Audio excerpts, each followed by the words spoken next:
Innal hamdalillah nahmaduhu wa nasta'inuhu wa nastaghfiruh wa na'udzu billahi min sururi anfusina wa sayyiati a'malina may yahdihillahu fala mudhillalah wa may yudlilhu fala hadiyalah wa asyhadu an la ilaha illallah wahdahu la syarikalah wa asyhadu anna Muhammadan abduhu wa rasuluh. Allahumma salli wa sallim ala Muhammadin wa ala alihi wa ashabihi wa man tabi'ahu bi ihsanin ila yaumiddin. Faqala Allah ta'ala fil Qur'anil Karim, a'udzu billahi minasy syaithanir rajim. Qad kanat lakum uswatun hasanah fi Ibrahim walladzina ma'ah. Al-ayah. Alhamdulillah, puji dan syukur kita panjatkan kehadirat Allah Subhanahu wa taala atas kudrah dan inayahnya. Pada hari ini kita bisa melaksanakan kembali satu kewajiban, yaitu melaksanakan ibadah salat Jumat. Mudah-mudahan ibadah salat Jumat yang kita laksanakan pada hari ini merupakan ibadah salat Jumat yang diterima oleh Allah Subhanahu wa taala. Dan mudah-mudahan pula menjadi kifarat penghapus dosa kita sepekan yang lalu. Hadirin jamaah salat Jumat yang sama-sama mengharap ridha Allah Subhanahu wa taala. Kalaulah kita melihat kalender ataupun juga almanak Islam, bahwa hari ini kita masih berada di bulan Zulqa'dah. Bahkan sudah melewati pertengahan Zulqa'dah.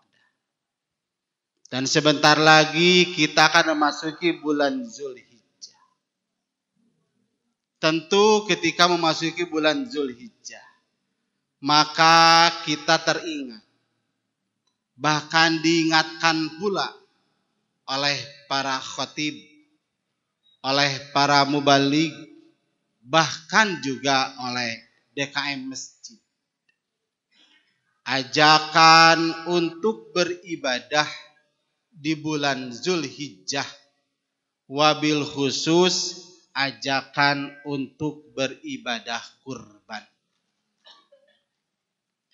Nah, tentu kita pahami bahwa ibadah kurban merupakan uswah, merupakan contoh yang disampaikan oleh Nabi Ibrahim alaihissalam.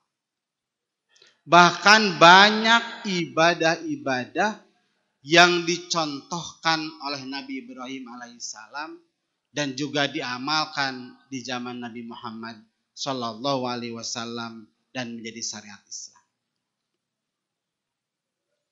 Maka oleh karena itu di dalam Al-Quran surat Al-Mumtahanah, Allah Subhanahu wa taala berfirman, a'udzu billahi minasy syaithanir rajim. Qad kanat lakum uswatun hasanah.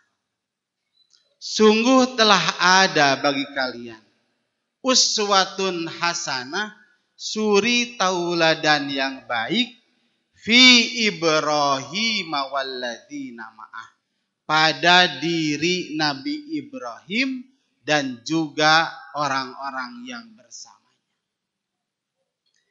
Maka karena itu pada kesempatan yang singkat ini, khatib akan menyampaikan suri tauladan bagi kita semua dari pribadi Nabi Ibrahim yang termaktub di dalam Al-Quran surat As-Saffat ayat 100 sampai 112. Nanti para jamaah bisa dibuka Al-Quran surat As-Saffat. Di dalam Al-Quran surat As-Saffat ayat 100-nya Allah Subhanahu wa taala berfirman, Rabbi habli minas sholihin. Ini adalah doa yang disampaikan oleh Nabi Ibrahim alaihissalam. Doanya, Rabbi habli, wahai Tuhanku, anugerahkanlah kepadaku minas sholihin, dari orang-orang yang soleh.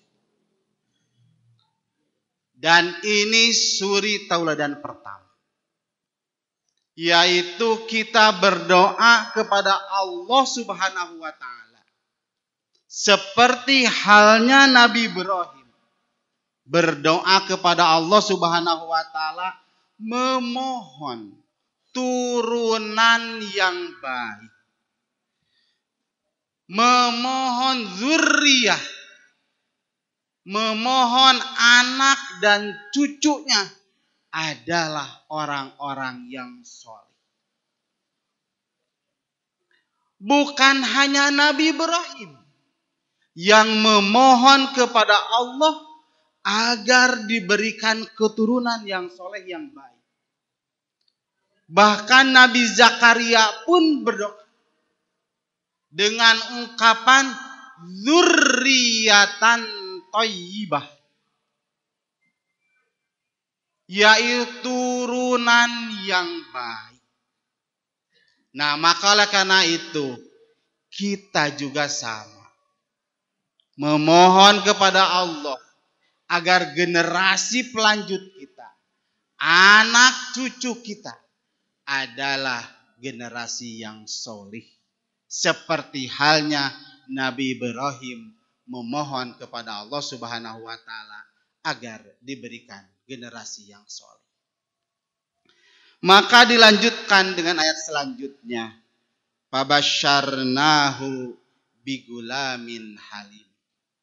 Maka Allah memberikan kabar gembira kepada Ibrahim dengan kelahiran, yaitu gulamin halim, yaitu seorang anak yang amat sabar, yaitu Ismail. Nah, Ismail ini adalah buah dari memohon kepada Allah.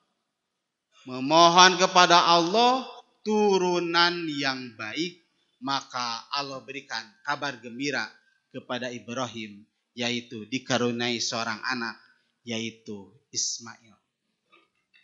Hadirin jamaah salat Jumat yang sama-sama mengharap ridho Allah Subhanahu wa ta'ala. Dilanjutkan ayat berikutnya. Falamma balagha mahu sya'ya qala ya bunayya inni ara fil manam anni azbahuka fanzur madza tara. Qala ya abatif al ma tu'mar satajiduni insyaallah minas sabirin. Maka ketika Ismail beranjak dewasa, sudah besar, maka Allah menguji Ibrahim dengan perintah agar menyembelih Ismail. Maka perintah ini disampaikan kepada Ismail. Apa yang dikatakan Ismail? Dia seorang anak yang taat kepada bapaknya. Maka ia berkata, ya abatif al ma tu'mar. Wahai bapakku, laksanakan apa yang Allah perintahkan. Ini adalah ujian yang berat bagi Nabi Ibrahim alaihissalam. Ketika sudah lama tidak memiliki keturunan, kemudian berdoa kepada Allah Subhanahu wa ta'ala agar diberi keturunan, maka Allah memberikan kepadanya keturunan, yaitu Nabi Ismail. Tapi setelah beranjak dewasa, Ismail yang dinantikan kehadirannya sebagai generasi pelanjut dakwah Nabi Ibrahim ternyata harus disembelih. Nah, maka ini pun menjadi ujian bagi Ibrahim. Ujian ini dilalui dan dilaksanakan oleh Nabi Ibrahim alaihissalam sebagai bukti ketaatan kepada Allah Subhanahu wa taala. Tapi maka ketika akan disembelih, wa fadainahu bidzibhin adzim. Ketika Ibrahim akan menyembelih Nabi Ismail, maka Allah ganti dengan dzibhin adzimin, dengan sembelihan yang besar. Ini menjadi pelajaran buat kita. Uswah bagi kita. Apa uswahnya? Ujian pasti akan menimpa kepada kita dalam rangka meningkatkan keimanan dan ketakwaan kita kepada Allah. Bahkan juga dengan ujian yang Allah berikan, itu bisa menggugurkan dosa-dosa kita. Tapi yakinlah, la yukallifullahu nafsan illa wus'aha. Pasti sesuai dengan kemampuannya Allah menguji hambanya. Dan pasti makhrojan, akan ada solusi yang Allah berikan terhadap ujian yang diberikan kepada kita. Begitu juga Ibrahim diuji untuk menyembelih anaknya. Ternyata ia lulus ujian itu. Ia laksanakan, tapi Allah berikan solusi, yaitu diganti dengan sembelihan yang amat besar. Maka suri tauladan, uswah hasanah yang kedua, yakinkan bahwa ujian yang menimpa kepada kita, musibah yang menimpa kepada kita, pasti ada hikmahnya dan pasti ada solusinya. Mudah-mudahan Allah memberikan kekuatan kepada kita. Barakallahu li wa lakum.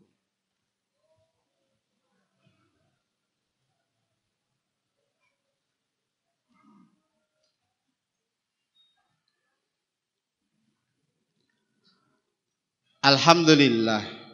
Alhamdulillahilladzi arsala rasulahu bil huda wa dinil haq liyudhhirahu 'alad dini kullihi walau karihal musyrikun. Asyhadu an la ilaha illallah wahdahu la syarikalah wa asyhadu anna Muhammadan abduhu wa rasuluh. Hadirin jamaah salat Jumat yang sama-sama mengharap ridha Allah Subhanahu wa taala. Suri tauladan, uswah hasanah yang ketiga dari Al-Qur'an surat As-Saffat ayat 100 sampai 112 yang ada dalam diri Nabi Ibrahim dan orang-orang yang bersamanya, yaitu birrul walidain, berbuat baik kepada orang tua. Inilah yang ditampilkan oleh Nabi Ismail alaihissalam. Ketika orang tuanya menyuruh mengamalkan perintah Allah, ujian untuk menyembelih dirinya, maka orang yang soleh, orang yang berbakti kepada orang tuanya, maka ia tidak menolak perintah tersebut. Silakan laksanakan wahai bapakku. Nah, inilah yang harus kita tampilkan terhadap orang tua kita. Jannatuka ala walidaika, surgamu ada pada orang tua. Bahkan berbakti kepada orang tua. Dalam satu hadis, seorang sahabat ingin berjihad ke medan perang. Maka Rasul bertanya, apakah kamu memiliki orang tua? Maka mengurus orang tua itu adalah jihad. Nah, maka oleh karena itu kita ngambil pelajaran dari Nabi Ibrahim dan juga Nabi Ismail. Mari kita berbakti kepada orang tua kita, kita berbuat baik kepada orang tua kita, kita muliakan orang tua kita dan mohon doa kepada orang tua kita. Itu saja yang bisa disampaikan. Mudah-mudahan ini menjadi bahan untuk kita semua agar kita bisa meningkatkan iman dan takwa kita kepada Allah Subhanahu wa taala. Rabbana hab lana min azwajina wa dzurriyyatina qurrata a'yun waj'alna lil muttaqina imaman. Allahumma inna nas'aluka salamatan fid din wa afiatan fil jasad wa ziyadatan fil ilmi wa barakatan fil rizqi wa taubatan qoblal maut wa rahmatan indal maut wa magfiratan ba'dal maut. Allahumma hawwin alaina fi syakaratil maut wan najata minan nar wal afwa indal hisab. Rabbana atina fid dunya hasanah wa fil akhirati hasanah wa qina adzabannar. Wassalamualaikum warahmatullahi wabarakatuh.